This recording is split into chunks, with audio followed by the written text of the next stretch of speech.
ओंकार स्वरूपा ओंकार स्वरूपा ओंकार स्वरूपा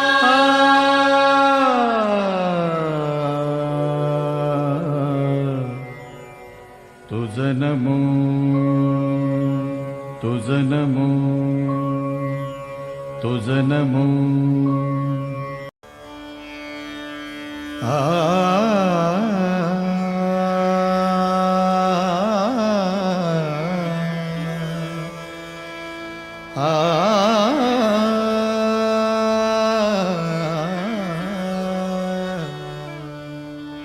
गुरु परमात्मा परेषु गुरु परमात्मा परेषु गुरु परमात्मा परेषु ऐसा ज्याचा दृढ विश्वासु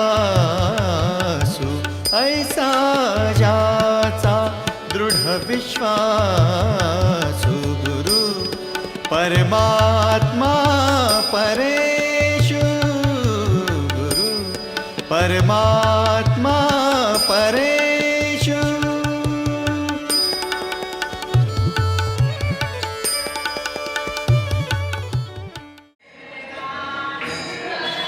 राजा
ओंकार स्वरूपा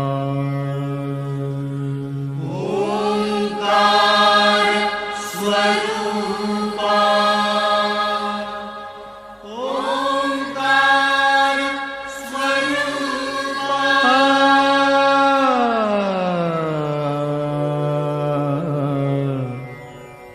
तुझ नमो तुझ नमो तुझ नमो ओंकार स्वरूपा सद्गुरु समर्था ओंकार स्वरूपा सद्गुरु समर्था अनाथाच्या नाथा तुझ नमो तुझ नमो तुझ नमो तुझ नमो तुझ नमो ओंकार स्वरूपा सद्गुरु समर्था ओंकार स्वरूपा सद्गुरु समर्था अनाथाच्या नाथा तुझ नमो तुझ नमो तुझ नमो तुझ नमो तुझ नमो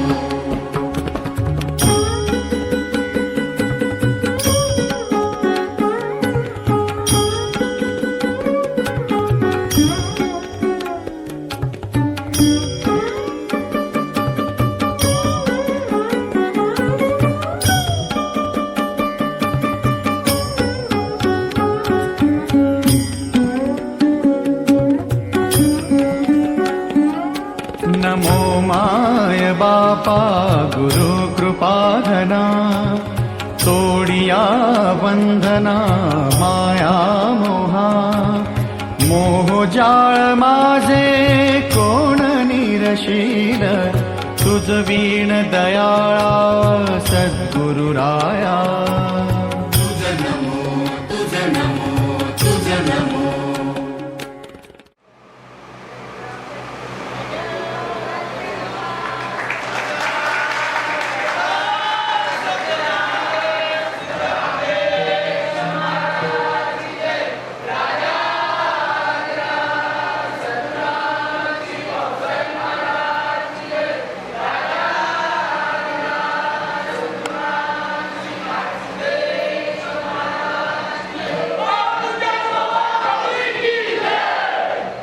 तुझ नमो तुझ नमो तुझ नमो तुझ नमो तुझ नमो तुझ नमो ओंकार स्वरूपा सद्गुरु समर्था ओंकार स्वरूपा सद्गुरु समर्था अनाथाच्या नाथा तुझ नमो तुझ नमो तुझ नमो तुझ नमो तुझ नमो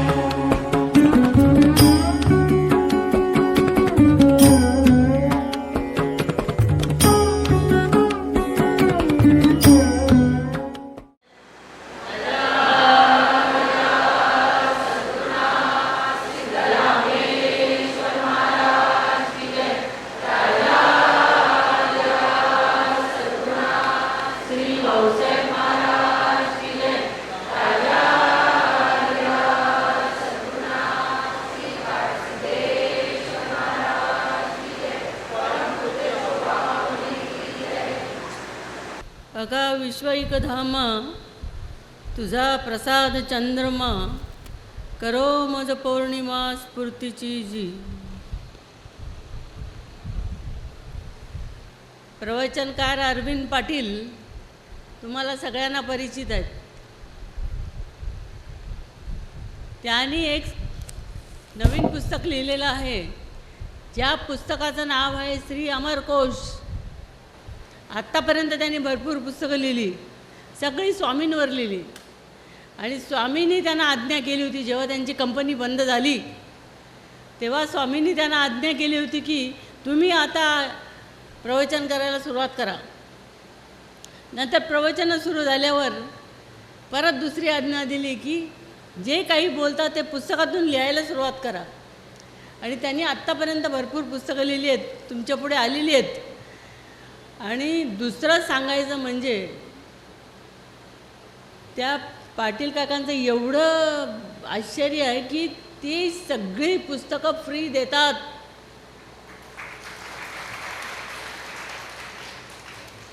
आपल्याला जे ज्ञान झालं ते इतरांना वाटावं, समजावं, पण पैसे घेऊन नाही, फ्रीमध्ये. तेव्हा ज्यांना कोणाला छान अभ्यास करायचा आहे, सद्गुरूंना जाणून घ्यायचं आहे, ते आत्मतत्व ओळखायचं आहे आणि आपल्या जीवनाचं कल्याण करून घ्यायचं आहे, त्यांनी अशी पुस्तकं वाचायला पाहिजेत. आणि ही पुस्तकं कशी आहेत? आपल्या गुरूंनी सांगितलेली. दुसऱ्या गुरूंची आपण वाचतो, पण आपल्या गुरूंची ऐकण्यामध्ये जास्त मजा आहे. जेव्हा मी महाराजांचं उदाहरण सांगते तेव्हा तुमच्या सगळ्यांच्या चेहऱ्यावर खूप आनंद दिसतो. का दिसतो? आपले गुरु आहेत. तशी ही पुस्तकं आपल्या गुरूंबद्दल आहेत, त्यांची आज्ञा म्हणून त्यांनी लिहिलेली आहेत. आणि दुसरं म्हणजे फ्री दिलेली आहे तुमच्या सगळ्यांसाठी. तेव्हा तुम्ही इथे पुस्तकाच्या त्या पावती फाडतात त्या ठिकाणी ही पुस्तकं ठेवलेली आहेत. तुम्हाला ज्यांना अभ्यासू वृत्ती असेल, हे जाणून घ्यायचं असेल, त्यांनी ते वाचावं. तिथून घेऊन जायचं, आपला नंबर आणि नाव लिहून द्यायचं. असो तर या पुस्तकामध्ये, अमरकोश या पुस्तकामध्ये स्वामींनी इतर भक्तांबरोबर केलेली संभाषणं आहेत. म्हणजे स्वामी स्टेजवर काय बोलले, स्वामी मंगलताईंना काय बोलले, मला काय बोलले, कुसुमताईंना काय बोलले, स्वतः पाटलांना काय बोलले, त्यांच्या मिसेसला काय बोलले, ही सगळी संभाषणं जी तुम्हाला आत्तापर्यंत माहिती नव्हती, माहीत नसणार पण या पुस्तकात वाचल्यानंतर ते डायरेक्ट स्वामींची ते लिहून घेत होते. आपण नुसती कानाने ऐकत होतो, पण त्यांच्याकडे पेन आणि वही असायची, पेन आणि डायरी असायची, त्याच्यात ते लिहून घ्यायचे आणि घरी जाऊन मग ते त्याच्यावर विश्लेषण करायचे. असो तर हा सगळा संवाद आहे शिष्यांशी केलेला. हा संवाद वाचताना डायरेक्ट स्वामी उभे राहतात. आता काल मी थोडंसं वाचलं पुस्तक की या पुस्तकात काय आहे, तर निव्वळ आपल्या सद्गुरूंनी शिष्यांबरोबर केलेला संवाद, त्यांनी विचारलेल्या प्रश्नांची उत्तरं, त्या शिष्यांना बघितल्यानंतर उत्स्फूर्त त्यांच्या मुखातून आलेली वाक्य, आणि ती पण ज्ञानाबद्दल. फार छान आहे पुस्तक, सगळ्यांनी वाचा तुम्ही. असो तर आजच्या या गुरुपौर्णिमेच्या शुभ दिवशी त्यांनी तिकडून मला पाठवली पुस्तकं आणि इथे पण दिलेली आहे तुमच्यासाठी. तर तुम्ही त्याचा जास्तीत जास्त फायदा करून घ्या. आणि दुसरं म्हणजे आजच्या या शुभ दिवशी या पुस्तकाचं प्रकाशन करण्याचं काम माझ्याकडे दिलेलं आहे.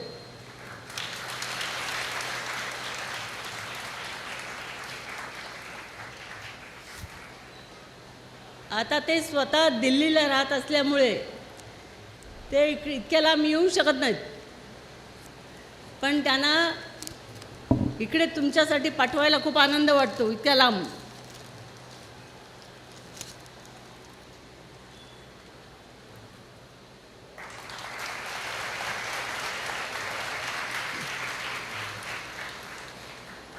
हे पुस्तक जरूर सगळ्यांनी घेऊन जा.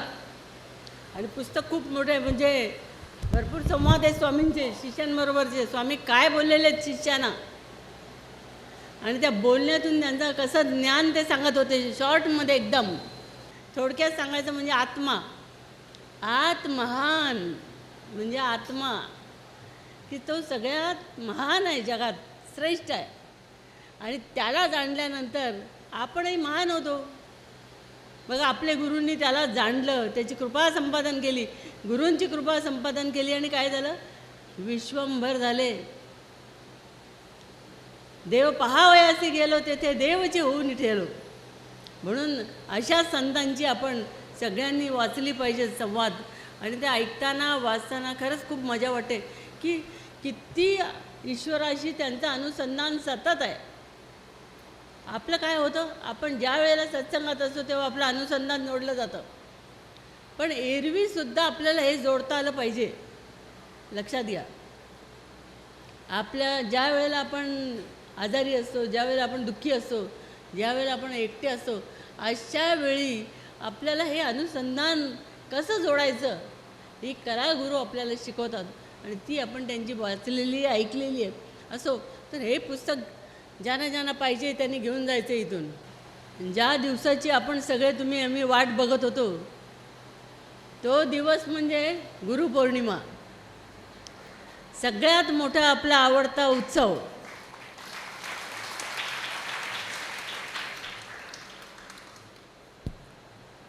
जसं तुम्ही आत्ता गुरूंच्या नावाने टाळ्या वाजवल्या तसंच इथे आल्यानंतर तुम्हाला गुरूंचं दर्शन तर होतंच होतं, पण ते गुरूंचं दर्शन घेताना या मुलांनी जे काही सजावट केलेली की तुमचा आनंद द्विगुणित व्हावा,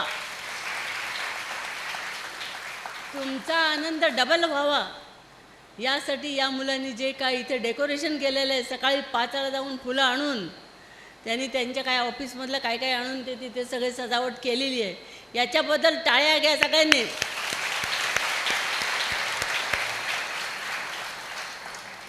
दुसरं म्हणजे इथे या सगळा ग्रुपच आहे बरं का, एक मुलगा कुठलंही काम करू शकत नाही. आता मी जरी किती हुशार असले प्रवचनात तर तुम्ही सगळे आहात म्हणून मला शोभा आहे. तसं इथे जे स्टेजवरचे काम करणारा ग्रुप आहे त्या सगळ्या ग्रुपच्या नावाने टाळ्या वाजवलेल्या आहेत. हां, आणि इथे 1-2 तास या जागेवर बसल्यानंतर आत्ता हिला काय तुला चक्कर आलेली का? तिला चक्कर आल्यासारखं झालं तर तशी कोणाला येऊ नये म्हणून भोजनाची सोय केलेली आहे. नाहीतर आमची वेळ झाली, आम्हाला अजून जेवण नाही मिळालं, आता घरी जाऊन कधी करायचं, हे अडचण इथे नाही. इथे तुमची सगळ्यांची भोजनाची व्यवस्था मुलांनी केलेली आहे. म्हणून त्या भोजन मंडळींबद्दल पुन्हा एकदा टाळ्या. हे भोजनसुद्धा एकटा मुलगा करू शकत नाही, लक्षात घ्या. तिथे पण ग्रुप आहे आणि तो सगळा ग्रुप ते जेवणाचं काम बघतो, म्हणून त्या सगळ्यांचं कौतुक. आणि तिसरा जो ग्रुप आहे तो ग्रुप म्हणजे त्या ग्रुपकडे कोण जास्ती जात नाही बरं का त्या मार्गाला. कुठला ग्रुप? भांडी घासण्याचा. भांडी घासायचा सगळ्यांना कंटाळा, घरातली 4 भांडी घासायचा कंटाळा. पण इथे ही मुलं तुमच्या जेवणाचे मोठे मोठे टोप घासतात आणि ते स्वच्छ करून पुन्हा बाईंकडे ठेवतात, म्हणून त्यांच्या नावाने.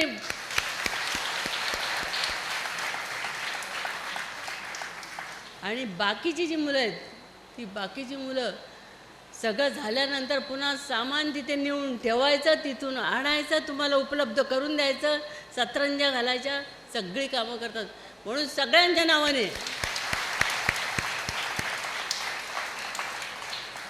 आणि तुम्ही सगळे मोठ्या संख्येने आला म्हणून तुमच्या नावाने. आणि बघा, मला महाराज एकदा आपल्या आंघोळ झाल्यानंतर मंदिरात जायचे कोल्हापूरला. तर महाराज आम्ही मंदिरातून जाऊन दर्शन घेऊन खाली उतरताना ही बहीण समोर दिसली. महाराज तिला म्हणाले, विद्या तुला मुलं किती? तिला 2 मुलं आहेत. ती म्हणाली 2. तर महाराज म्हणाले 2च मुलं एवढी जोरात बोलते? आमच्या शोभाला बघ किती मुलं आहेत. म्हणजे खरोखर यात आपली बढाई नाही, ही सगळी मुलं महाराजांनी दिलेली क्रेडिट महाराजांना. कारण महाराजांना माहिती होतं ही प्रवचन करेल, पण बाकी गोष्टीसाठी तर ग्रुप लागतोच, संघटना लागतेच, म्हणून त्याची व्यवस्था महाराजांनी करून ठेवली, दया करून माझ्यावर. बघा, सद्गुरूची कृपा झाली पाहिजे, सद्गुरूंची दया झाली पाहिजे आपल्यावर, असं आपण राहिलं पाहिजे. त्यामुळे इतके वर्ष जी स्वामींची मी सेवा केली ती स्वामींनीच ओळखलेली आहे फक्त, आणि त्यांची कृपा आत्तापर्यंत तशी मिळतच आलेली आहे आपल्याला. वास्तविक या गुरुपौर्णिमेच्या दिवशी आपण, हा गुरुपौर्णिमेचा दिवस काय असतो? आता तुम्हाला माहिती आहे की महाभारत आणि पुराण महर्षी व्यासाने लिहिलेली आहेत, आणि या महर्षी व्यासाने लिहिल्यामुळे आज आपल्याला ते वाचल्यानंतर ज्ञान होतं, आवड निर्माण होते, भक्ती निर्माण होते. म्हणून त्या व्यासांचा उल्लेख स्वतः ज्यांना म्हटलेला आहे, ज्ञानियांचा राजा गुरु महाराज, अशा ज्ञानेश्वरांनी सुद्धा ज्ञानेश्वरी लिहिताना महर्षी व्यासांचा उल्लेख केलेला आहे. म्हणजे त्यांनी एवढं ज्ञान दिल्याबद्दल त्यांना सुद्धा वंदन करण्याचा आजचा दिवस म्हणजे गुरुपौर्णिमा आहे. आता महर्षी व्यासाने तर सगळ्या जगावरच उपकार केले, पण आपण त्यांना बघितलेलं नाही. आपण ज्यांना बघितलं आहे अशा सद्गुरूंचा, त्यांनी आपल्यावर जे काय ज्ञान देऊन उपकार केलेले आहेत आणि आपल्याला आनंदित ठेवलेलं आहे, त्याबद्दल आजचा दिवस म्हणजे त्यांची कृतज्ञता व्यक्त करण्याचा दिवस आहे. आदरपूर्वक त्यांना नमस्कार करून की तुमच्यामुळे आज आम्ही आहोत, नाही तर आपण एकत्र आलो असतो का? स्वामींनी आपल्याला एकत्र आणलं आणि या एकत्र आणल्यामुळे काय आता आपण एकमेकांची काय मारामाऱ्या भांडणं करतो का? नाही. म्हणजे तो प्रेमभाव स्वामींनी निर्माण केलेला आहे आपल्या सगळ्यांमध्ये. म्हणून आपण एकत्र जमतो, एकत्र ऐकतो एकमेकांचं, एकत्र खातो. म्हणून जे गुरूंनी आत्तापर्यंत, गुरु कुणाला म्हणतात? जगात गुरु भरपूर आहेत. गुरु म्हणजे मार्गदर्शक. आता मी रस्त्याने निघाली आणि मला रस्ता माहिती नसेल तर मी रस्त्यातल्या व्यक्तींना विचारते, अमुक अमुक ठिकाणचा पत्ता तुम्हाला माहिती आहे का हो? तेव्हा ते सांगतात असं सरळ जा, पुढे राईट घ्या वगैरे. यांना म्हणतात मार्गदर्शक. आणि आपल्याला शाळेत जे शिकवतात, कॉलेजमध्ये जे शिकवतात, त्यांना पण गुरु म्हणतात. पण यांना काय म्हणतात? सद्गुरू म्हणतात. कारण सद्गुरू म्हणजे काय? जे शिष्याला सद्वस्तूचं ज्ञान करून देतात. तू कोण आहे हे सांगतात, तू कुठून आला आहेस, तुझं कार्य काय आहे, तू काय करायचं आहे, म्हणजे तू त्या ठिकाणाला पोहोचशील, याचं ज्ञान करून देणारे ते सद्गुरू.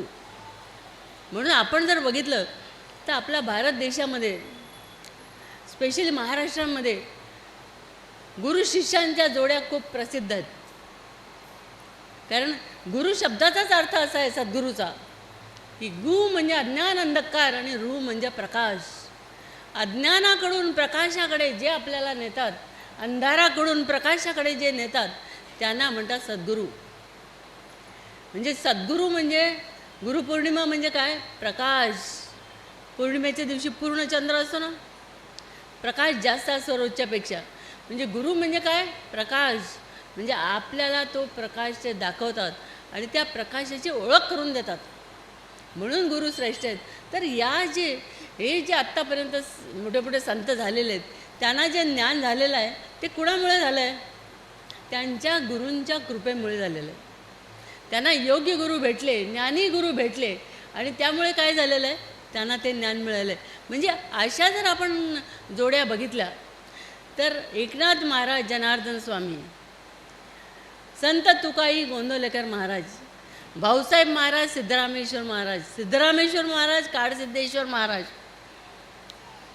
अशा म्हणजे स्वतः द्रोणाचार्य अर्जुन, श्रीकृष्ण अर्जुन, श्रीकृष्ण सांदीपनी, म्हणजे स्वतः श्रीराम आणि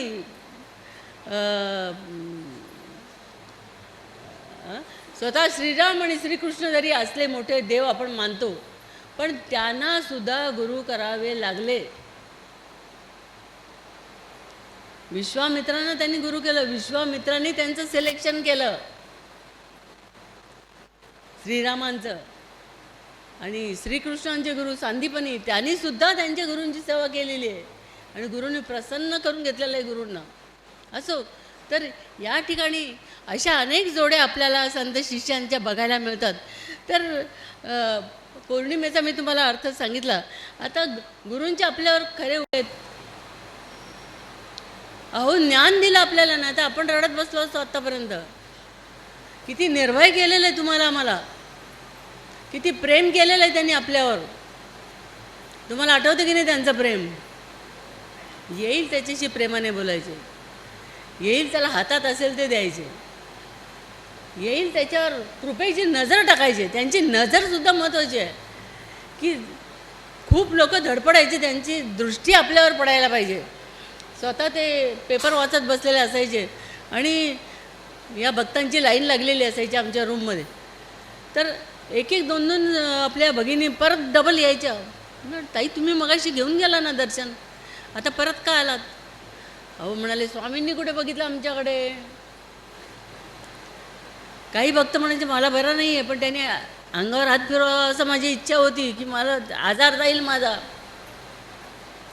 आणि बरोबर दुसऱ्या फेरीला आले, स्वामींनी हात फिरवला न सांगता.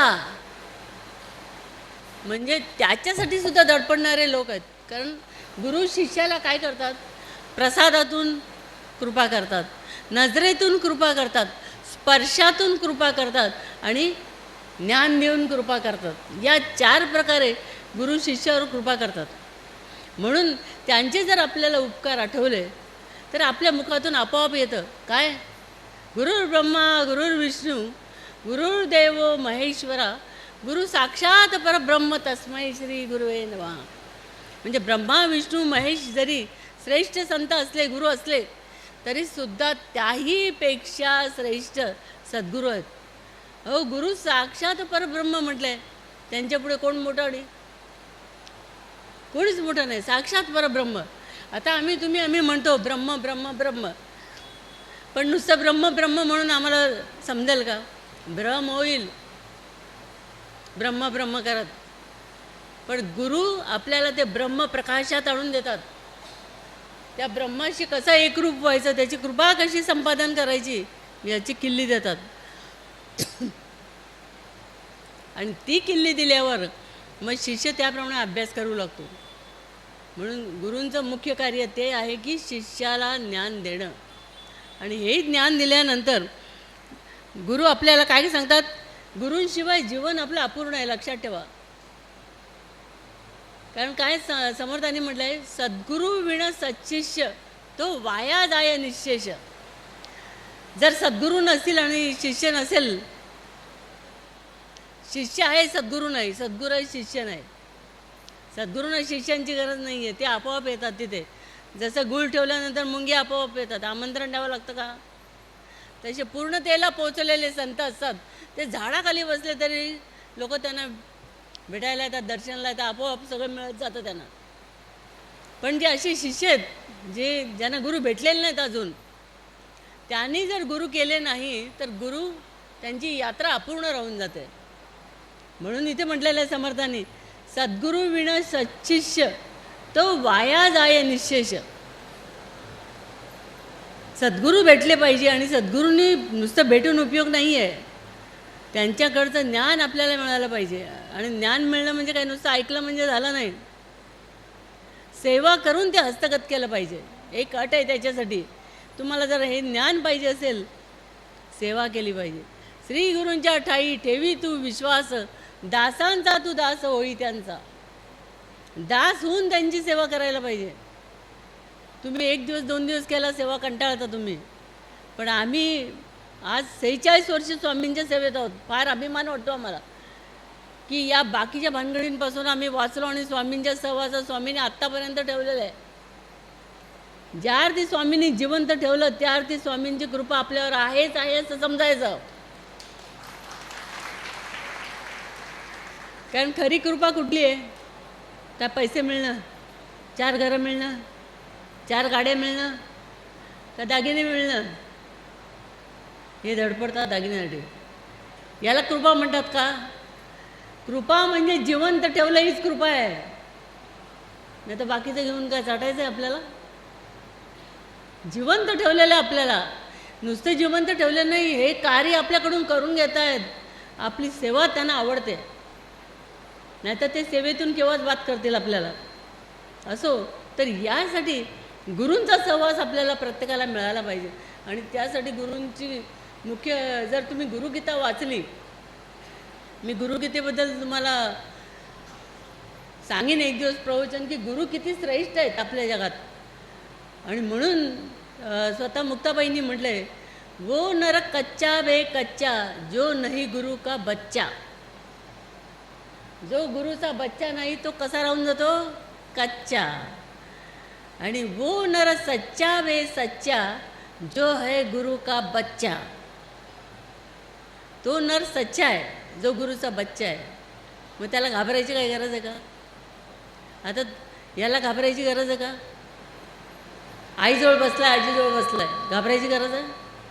मग तसं त्यांनी आपल्याला एकदा आपलंसं म्हटल्यानंतर आपल्याला घाबरायची गरज आहे का? भीती वाटते माणसाला, कारण भीती नाही असा एकही माणूस नाही बघा, सांगता येणार नाही आपल्याला. संत सोडून,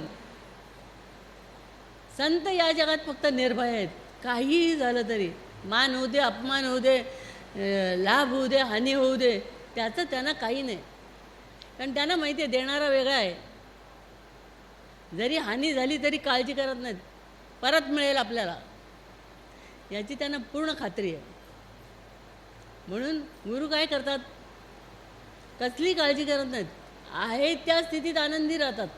आणि आपल्याला भय किती प्रकारची आहेत सांगू तुम्हाला?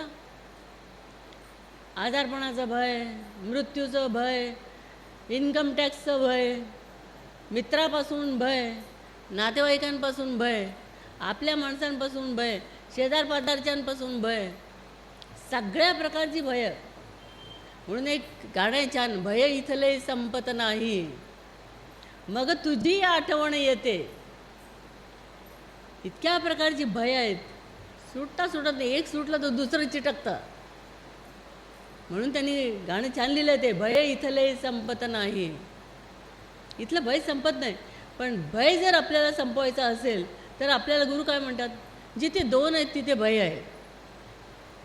आता तुम्ही आणि समोर एखादं भूत आलं, दुसरा आहे ना, म्हणून भीती वाटते. जर एकाला तुम्ही जाणलं तर सगळीकडे एकच दिसायला लागतं ना तुम्हाला, भय राहील कसलं?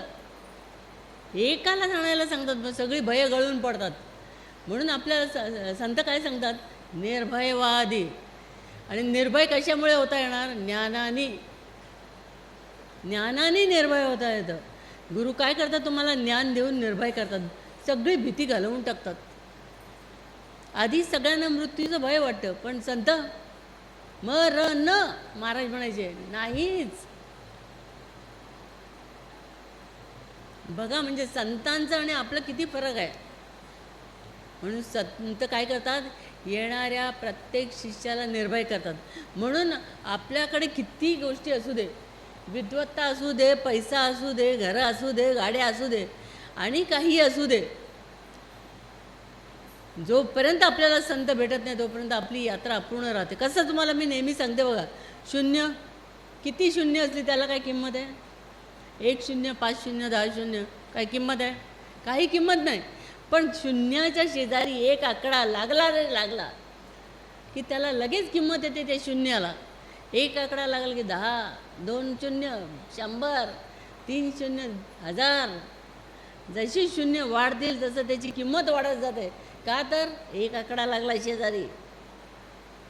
आणि तो एक आकडा म्हणजे सद्गुरू आपल्या शेजारी लागले पाहिजेत, तर आपल्याला किंमत आहे.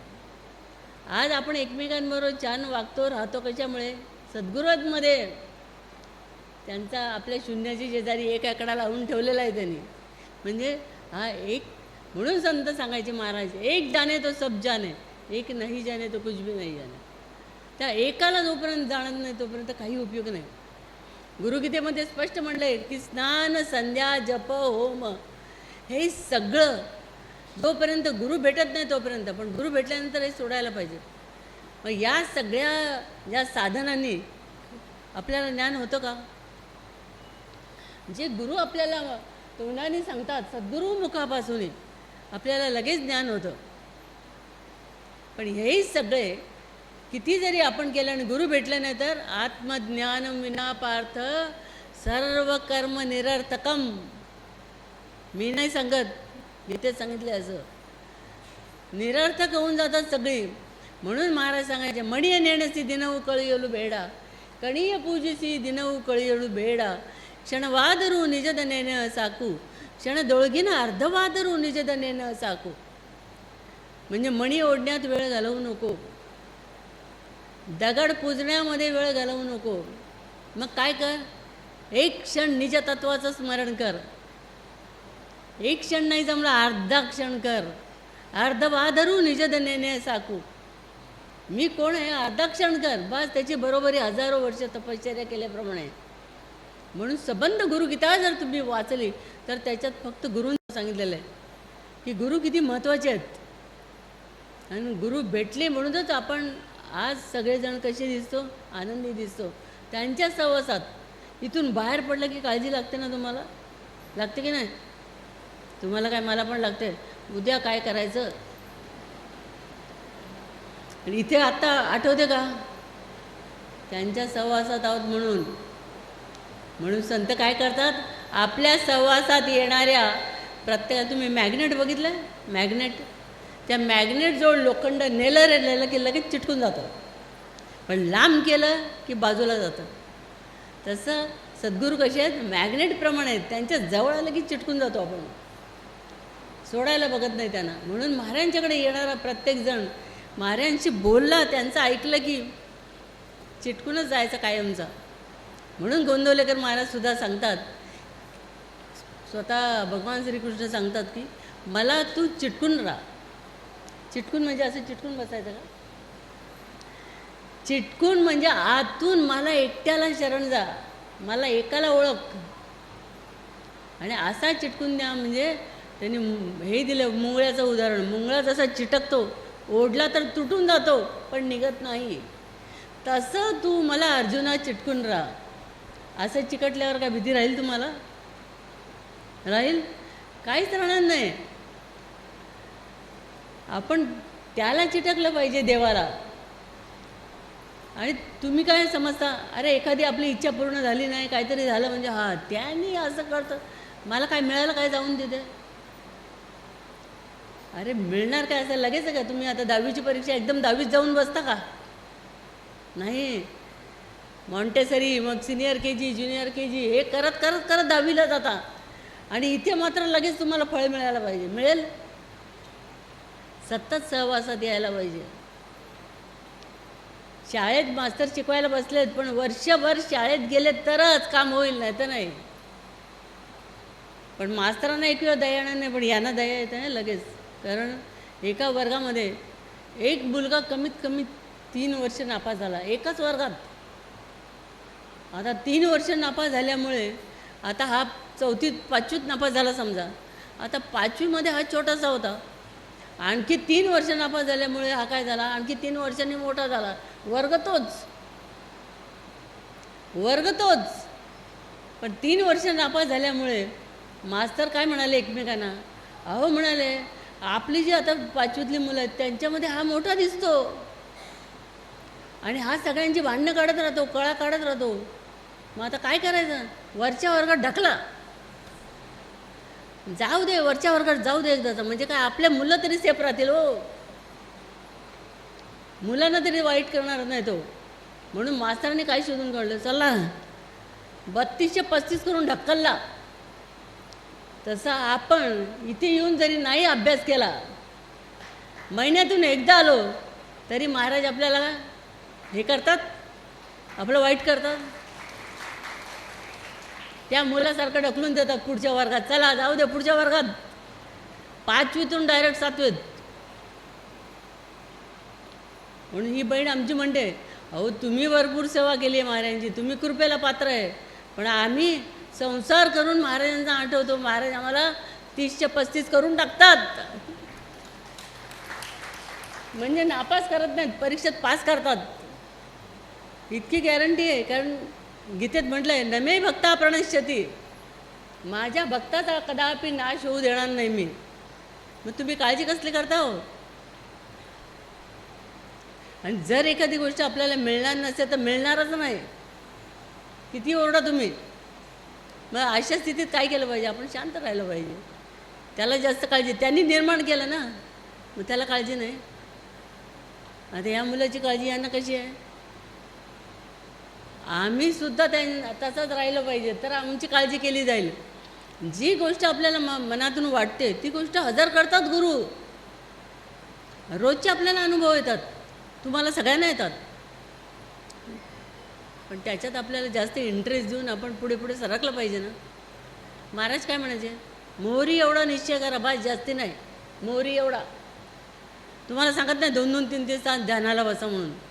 जमणार नाही, आपल्याला माहिती आहे त्यांना. रोज मोहरी एवढा म्हणा मी आत्मा आहे. म्हणजे गुरु आपल्याला काय करतात, हळूहळू त्या मार्गात पुढे पुढे नेतात. मग आपण जायला तयार झालं पाहिजे ना. आपण आनंदाने त्यांच्यावर पळायला पाहिजे ना. ते हे असे जर आमच्या डिस्टन्स राहिलं तर कसं व्हायचं.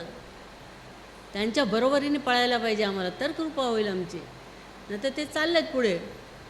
म्हणून शंकराचार्य आपल्या स्तोत्रामध्ये म्हणतात की शरीर आम्हाला खूप सुंदर मिळालं, बायको आम्हाला खूप सुंदर मिळाली, घर आम्हाला खूप छान मिळालं, पैसा आम्हाला खूप मिळाला, पण गुरोरंद्री पद्मे मनश्चैन लग्नम ततक्किम ततक्किम ततक्किम ततक्किम. म्हणजे एवढं सगळं मिळूनसुद्धा आमचा जर गुरुचरणावर विश्वास नसेल तर काय उपयोग, काय उपयोग, काय उपयोग म्हटलेलं आहे. मी नाही म्हणत, शंकराचार्य म्हणतात. काहीच उपयोग नाही, काहीच अर्थ नाही. सगळ्या गोष्टींना अर्थ केव्हा होणार आहे, गुरु भेटल्यानंतर. म्हणून इथे गुरुगीतेत त्यांनी सांगितलेलं आहे पार्वतीला, गुरूंची सेवा करून हस्तगत कर.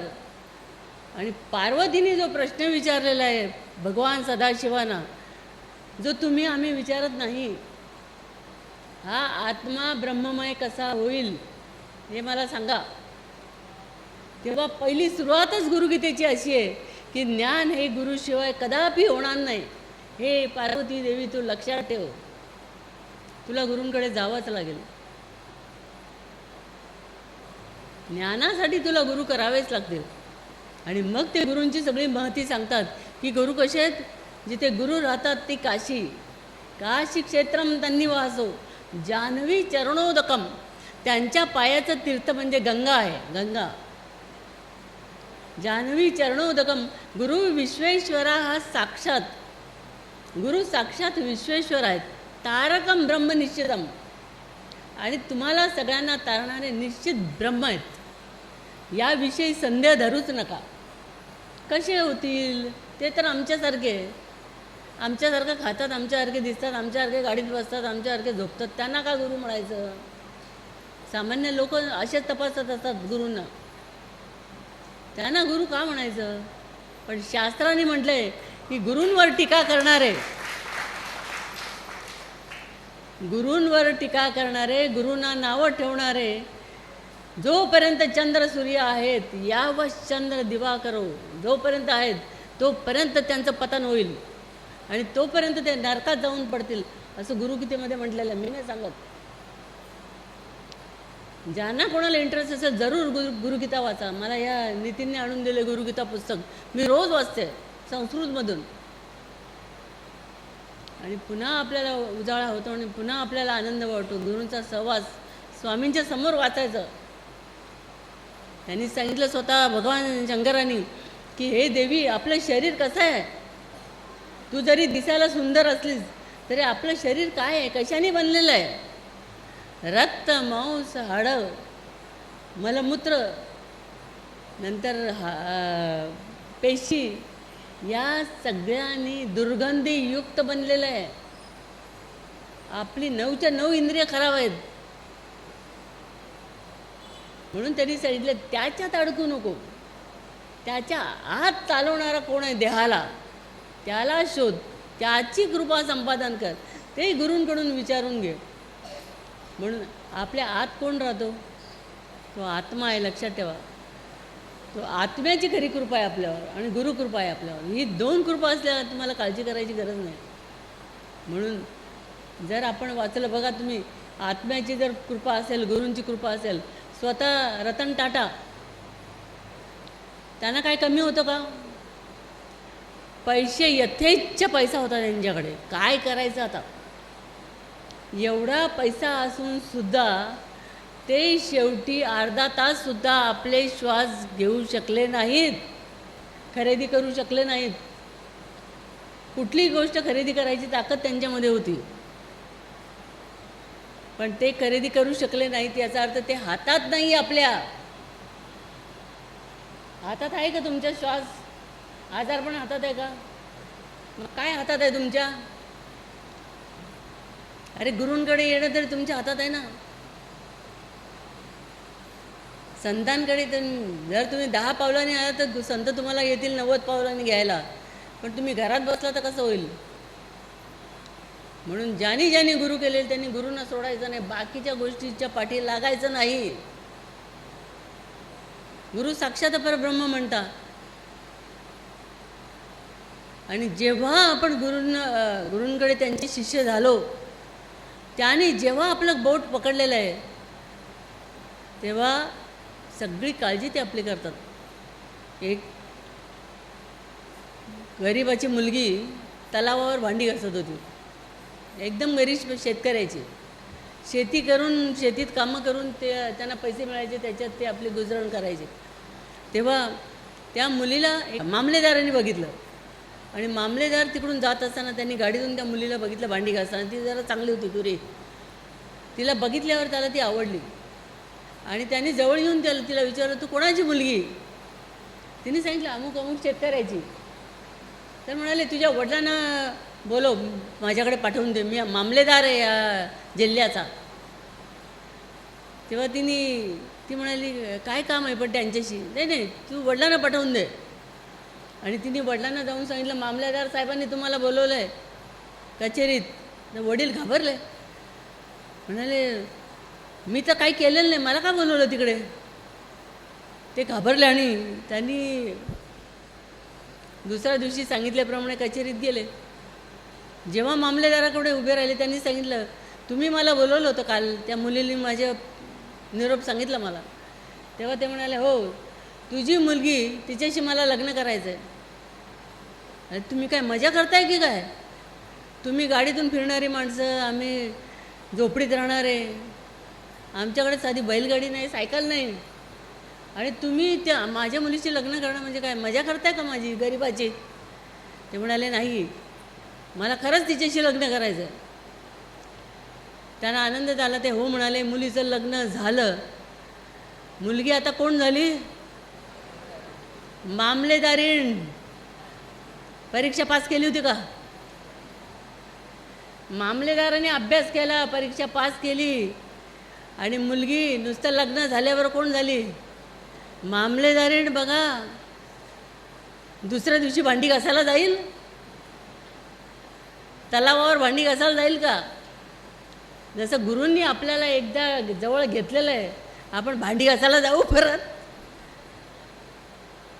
काही काळजी करायची गरज नाही तुम्हाला. आतून तुम्ही सतत त्यांना हाका मारलं पाहिजे, त्यांच्या नावाने हाका मारलं पाहिजे.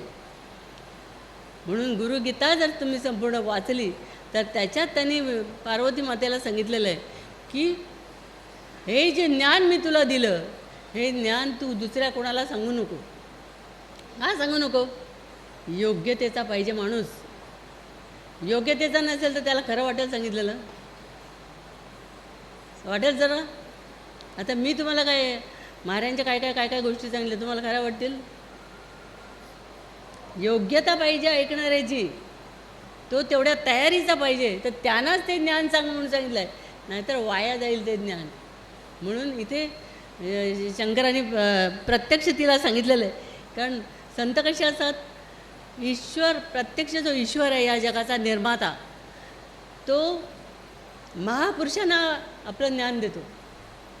सगळं ज्ञान कोणाला देतो? महापुरुषांना. महापुरुष कोणाला देतात? सत्पुरुषांना. सत्पुरुष कोणाला देतात? संतांना. संत कोणाला देतात? तुम्हा आम्हाला सगळ्यांना. ही परंपरा शिवापासून चालत आलेली आहे. म्हणून संतांना म्हटलं संत धर्माचे धर्मक्षेत्र, ना तरी ईश्वराचे प्रत्यक्ष अवतार म्हटलेलं आहे. नुसतं वाचायचं का? तशी श्रद्धा पाहिजे आतून, लक्षात ठेवा. आणि तशी श्रद्धा असेल तर गुरु सतत आपल्याबरोबर आहेत, काही घाबरायची गरज नाही. आता आपण इतके वर्ष मठात राहिलो, आता मठ घेतला काढून, काही नाही इंटरेस्ट असतो सगळं गोळा करण्यामध्ये, पण आपण काळजी केली का? मी स्वतः तरी गुरूंकडे मठ मागत नाही, लक्षात ठेवा. मला ही मुलं सांगतात तुम्ही करा ना प्रार्थना. आता म्हटलं त्यांना समजत नाही का काय द्यायचं हिला? हे त्यांना समजतं. डोकं दुखीने मला काय म्हणाले होते, मठाधिपती कोणाला म्हणतात? मी म्हटलं मठाचा जो अधिपती त्याला मठाधिपती म्हणतात, अरे कसला अधिपती म्हणाले, मठ हीच आपत्ती या नाव मठाधिपती. जाऊन मठाधिपतींना विचारा तुमची आपत्ती काय काय आहेत, सांगतील तुम्हाला. आपल्याला आपत्ती आहे का? मजेत आहे, आपण मजेत ठेवलेलं आपल्याला गुरूंनी. मस्त आपण आरामात छान सप्ते करतो. आम्ही एकत्र येतो, गुरूंच्या सहवासात बसतो. कारण सहवासातच बसणं महत्त्वाचं आहे. मठ गोळा करून का उपयोग नसता. सहवास त्यांचा मिळाला पाहिजे, त्याप्रमाणे वाटचाल केली पाहिजे पुढे, आणि त्याप्रमाणे तो अभ्यास केला पाहिजे आपण. आता आम्हाला काय मार्याने सांगितलं दादा, मी देह ठेवल्यानंतर तो नोकरी करा बाई, सांगितलं का मला? काहीतरी धंदा काढेन बस असं सांगितलं का? नाही, हे चालू ठेवायचं पुढे. तुझ्याकडून हे कार्य होणार आहे याची गुरूंना गॅरंटी होती, आणि गुरूंनी ते कार्य चालू ठेवलेलं आहे. म्हणजे याच्यात बढाया आपल्या नाही आहेत, गुरूंच्या आहेत. त्यांची इच्छा आहे म्हणून चाललेलं आहे. त्यांची इच्छा आहे म्हणून आपण जिवंत आहोत. त्यांची इच्छा आहे म्हणून हे सगळं चाललेलं आहे. आम्ही बसतो एकमेकांच्या समोर आनंदाने. त्यांची इच्छा आहे म्हणून गुरूंची इच्छा, गुरूंना प्रसन्न करणं सगळ्यात महत्त्वाचं काम आहे. आणि गुरु एकदा प्रसन्न झाले, त्यांनी एकदा आपलं म्हटलं की झालं. एकदा तुम्ही तुमच्या मिस्टरांची लग्न केलं की संतांनी म्हटलं अर्ध्या इस्टेटीची मालक झाली. सांगावं लागतं का? अर्ध्या इस्टेटीची मालक नुसतं लग्न झाल्याबरोबर.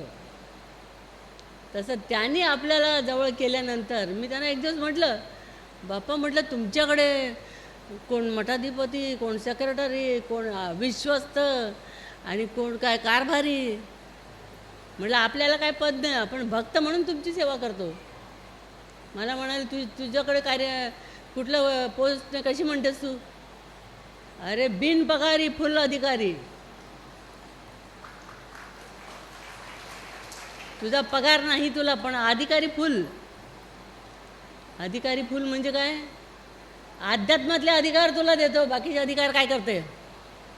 आध्यात्मिक अधिकार तुला देतो. आणि ते स्वामीने दिले आणि मी झेलले, आणि मी अजूनही झेलायचं काम करते. नाही म्हणत नाही, येऊ द्या. अहो हे सगळं तर काय तुम्हाला माहिती आहे की जिसने हमको बनाया उसने हमारा हिसाब किताब बराबर लिखा है. क्या लिखा है? आते समय हाथ में कुछ नहीं, ऐसे आ गया, और जाते समय सब खाली करके गया. अपना हिसाब किताब कौन लिखता है? ईश्वर लिहितो. पण गुरु आपल्याला कुठे बसवतात? शिष्यास गुरुत्व प्राप्त होय. शिष्याला गुरु करून टाकतात. आपल्या परीक्षेत पास झाला की त्याला गुरु करून त्याला सगळी पॉवर देऊन टाकतात. स्वामी रामकृष्णांनी विवेकानंदांना सगळी पॉवर दिली आणि सांगितलं, नरेंद्रा मी आता भिकारी झालो, माझ्याकडे आता काही नाही, तुला सगळं देऊन टाकलं मी. आणि नरेंद्राला पॉवरफुल केलं. यांनी भिकारी म्हणतात, काय भिकारी आहेत का ते? ज्ञानाने संपन्न आहेत ते, कधीच भिकारी शब्द त्यांना लागू नये संतांना. म्हणून महाराज मला पण म्हणाले, बघ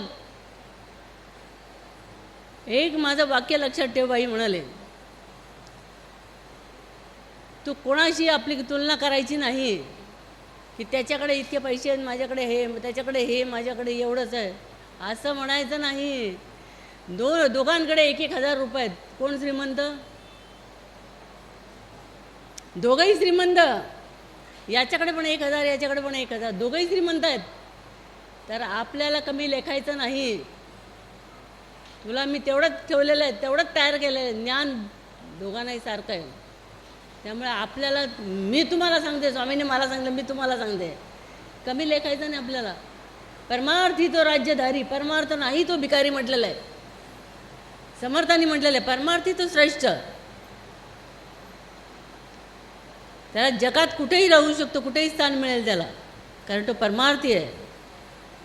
आणि बाकीच्यांच्या तुमच्या पोस्ट किती जरी निवडून आले आणि काय झालं, किती वर्ष, 3 वर्ष 5 वर्ष खुर्ची खाली. तसं ही खुर्ची खाली होते का? बघा या मुलांनी आता महाराजांना आपण आसन केलं ना चांदीचं, तर या मुलांनी काय केलं ते मला म्हणायला लागले, आई तुम्हाला पण चांदीचं आसन करायचं. म्हणा नाही, गुरूंची बरोबरी करायची नाही. गुरु ते गुरु, त्यांच्या बरोबरीला कोणालाही बसवायचं नाही. मीच काय आणि तुझ्या कोणाला बसवायचं नाही. म्हणून मला आसन नको, लाकडी आसन आपण करू. ते म्हणाले लाकडी नको, निदान स्टीलचं तरी करा. आणि त्या मुलांनी केलेलं आहे आजचं आसन बरं का.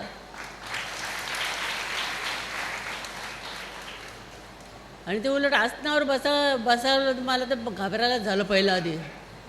मी असल्या काय आसना बिसनावर मी बसत नाही, मला खालीच बसायला आवडतं. असो, पण महाराजांनी आपल्याला डायरेक्ट त्यांच्या चांदीच्या आसनावर बसवलेलं आहे बागेवाडीला. शिष्यास गुरुत्व प्राप्त होय.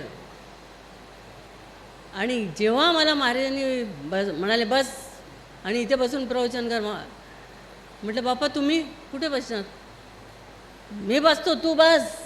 मी सांगितलं माझी पात्रता नाही, मला बसवू नका. माझी पात्रता मला माहिती आहे, मला बसवू नका. तू बसते की नाही, माझं ऐकते की नाही, तू गुरु का मी गुरु, असं मला विचारायचे नेहमी. ऐकलं नाही की म्हणायचे तू गुरु का मी गुरु, मग ऐक माझं, मी गुरु आहे ना, मग सांगितलेलं ऐकायचं बस. तरी मी बसले नाही, त्यांनी मला ढकललं. मी बरोबर खुर्चीतच बसली, म्हणजे ढकलल्याबरोबर असं त्यांनी पाडलं मला. आणि मी बसल्यावर मग मांडी घालून बस. आणि मांडी घालून बसल्यावर त्यांनी येऊन मला पूजा केली, पायाला कुंकू लावलं आणि हे बघा असा नमस्कार केला. महाराजांनी आत्तापर्यंत आसनावर बसवलेलं कोणालाही मी बघितलेलं नाही, पण मला ते स्वामींनी पहिल्यांदा बसवलेलं आहे. आणि याचा मला अभिमान वाटतो, याचा मला अभिमान वाटतो की स्वामींनी मला बसवलेलं आहे. बाकीच्याने बसवू दे ना, ते चितू करू दे, नाही तर काय वाटेल ते बोलू दे, मला परवा नाही आहे. आपल्या गुरूंनी आपल्याला ओळखलं, बस त्यांच्यापेक्षा कोण मोठा आहे. गुरु साक्षात परब्रह्म, त्यांच्या परीक्षेत आपण पास. शिष्यास गुरुत्व प्राप्त होय. लायकी नसताना शिष्याला, अरे तू काय काळजी करते, मी आहे ना बोट धरलेलं.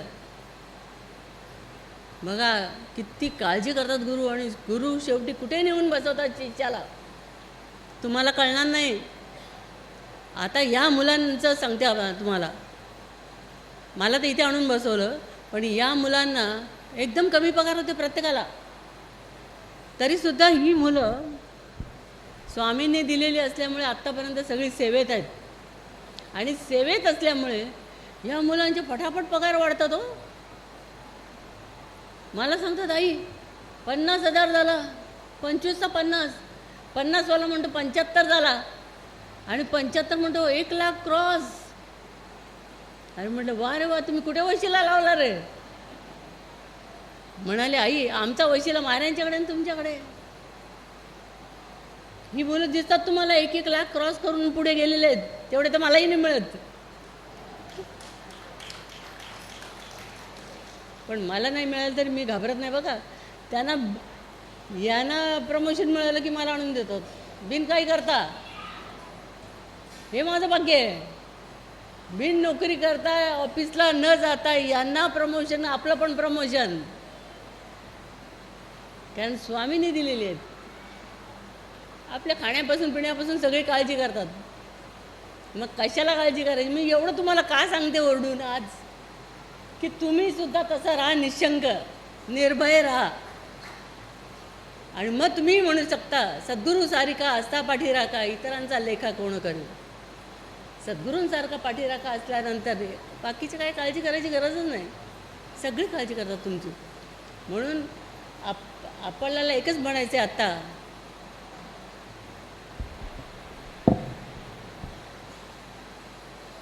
गुरुविना कोण दाखविल वाट, कोण दाखविल वाट. आयुष्याचा पथ हा दुर्गम, आयुष्याचा पथ हा दुर्गम, अवघड डोंगर घाट. अवघड डोंगर घाट गुरुविना कोण दाखविल वाट, कोण दाखविल वाट. अर्जुनाने काय केलं? भरपूर भगवंतावर प्रेम केलं. आणि प्रेम केल्यामुळे काय झालं? अहो, भगवंतानी त्याचाच रथ हातात घेतला ना चालवायला. भगवंत रथ चालवायला लागले आणि हा अर्जुन बसलाय आयटीत. मी आत्ता आयटीत बसली तशी. चालू दे म्हणाले, देव चालवतोय, कशाला काळजी करा. बसला आयटीत, चालवतोय रथ. रथ तर चालवला, पण त्याला जिंकून दिलं त्यानं. आणि तिकडची विरुद्ध पार्टीची दुर्योधन पार्टी सगळी खलास करून टाकली. 100 कौरवांचा नाश. कारण इथून सगळ्या आयडिया दिल्या जात होत्या, इथून सगळं सांगितलं जात होतं. त्यामुळे काय झालं, जेव्हा युद्ध संपलं, तर युद्ध संपल्यानंतर आता उतरायचं रथातून खाली. मग कृष्ण नेहमी काय करायचे, पहिलं अर्जुनाला सांगायचे उतर, आता रथातून उतर. संध्याकाळ झाली की युद्ध बंद व्हायचं. आणि असं सांगितल्यानंतर त्या दिवशी काय केलं, युद्ध संपल्यानंतर कृष्णाने सांगितलं, तू पहिलं उतरायचं नाही, मी उतरणार पहिला. म्हणाले, देवा तुम्ही नेहमी मला सांगता पहिलं उतरायला, आज तुम्ही का उतरताय? अरे तुला नाही कळायचं, पहिलं मी उतरतो, तू नंतर उतरायचं. आणि स्वतः ते उतरले. आणि नंतर तो अर्जुन पण लगेच उतरला आणि रथ जळाला. माहिती आहे ना तुम्हाला? हे फक्त भगवंतांना माहिती होतं. म्हणून आपण जर संबंध गीता वाचली तर त्याच्यात म्हटलेलं आहे की धनुर्धारी अर्जुन आणि प्रत्यक्ष भगवंत हे दोघं ज्या ठिकाणी आहेत त्या ठिकाणी विजय हा ठरलेलाच आहे. तसं अध्यात्मातला सच्शिष्य आणि असे संत जेव्हा जवळ आहेत तेव्हा विजय हा ठरलेलाच आहे.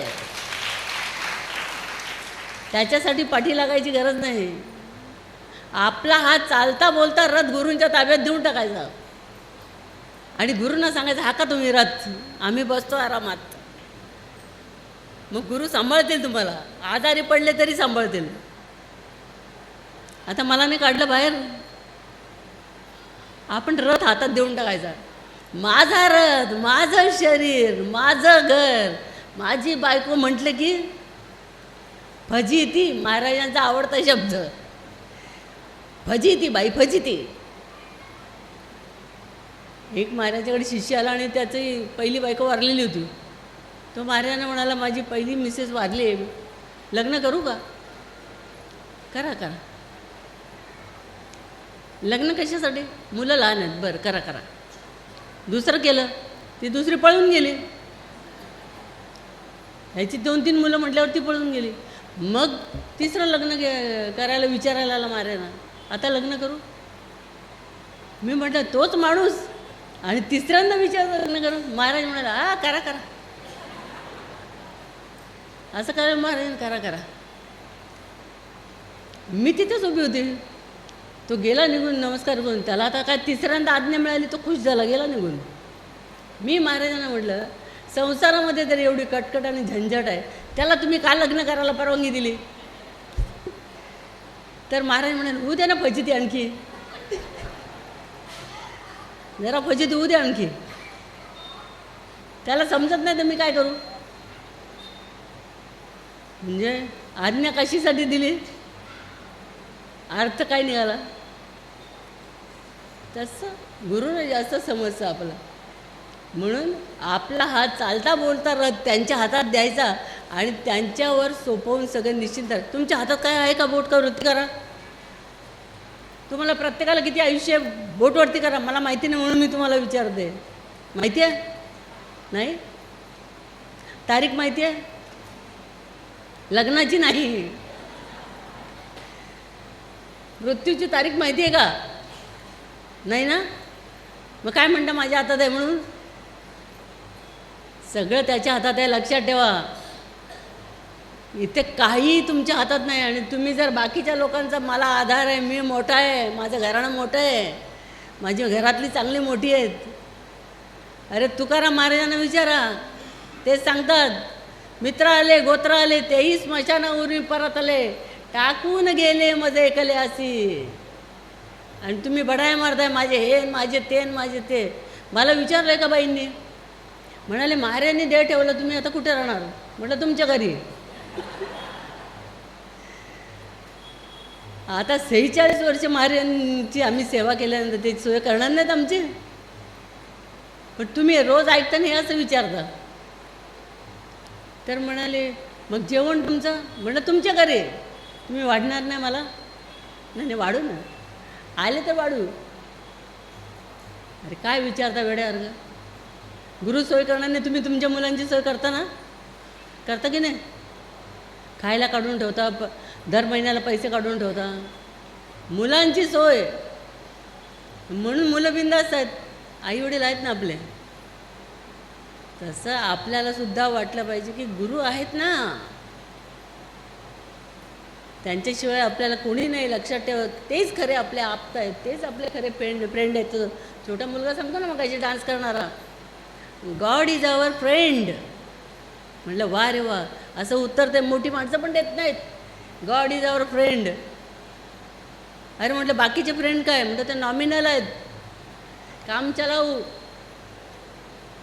त्यांना महत्त्व नाही. God important. As a lamp cannot burn without oil, so a man cannot live without God. दिवा तेलाशिवाय जळू शकत नाही, तसा माणूस ईश्वराशिवाय, त्या शक्तीशिवाय राहू शकत नाही. म्हणून त्याला प्रसन्न करा, त्याची कृपा संपादन करा. आणि ही किल्ली त्यांच्याकडे, म्हणून त्यांना सोडू नका. पण जवळ केलं तर कल्याण आहे आपलं.